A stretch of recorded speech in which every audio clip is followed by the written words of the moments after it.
ଜାଗରରେ ଚାଲି ଯାଇଛି ଜଣେ ଯୁବକର ଜୀବନ।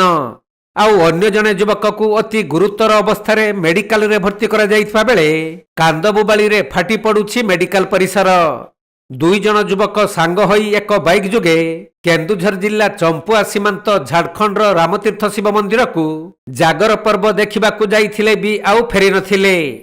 ହେଲେ ଆଜି ସକାଳେ ଝାଡଖଣ୍ଡର ସିଆଲଜୋଡା ନିକଟରେ ଦୁଇ ଜଣ ଯୁବକ ରାସ୍ତା କଡ଼ରେ ପଡ଼ିଥିବା ମର୍ଣ୍ଣିଂ ୱାକ୍ ଯାଇଥିବା କିଛି ଲୋକମାନେ ଦେଖି ତୁରନ୍ତ ପୁଲିସକୁ ଖବର ଦେଇଥିଲେ।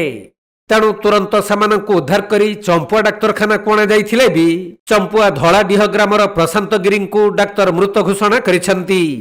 ଆଉ ଗୁରୁତର ଅବସ୍ଥାରେ ଚମ୍ପୁଆ LIC କଲୋନୀର ରଜତ ରଜକ ଚମ୍ପୁଆ ଡାକ୍ତରଖାନାରେ ପ୍ରାଥମିକ ଚିକିତ୍ସା ହୋଇ ପୁଣି କେନ୍ଦୁଝର ଜିଲ୍ଲା ଡାକ୍ତରଖାନାକୁ ସ୍ଥାନାନ୍ତରିତ ହୋଇଥିବା ଜଣାପଡ଼ିଛି।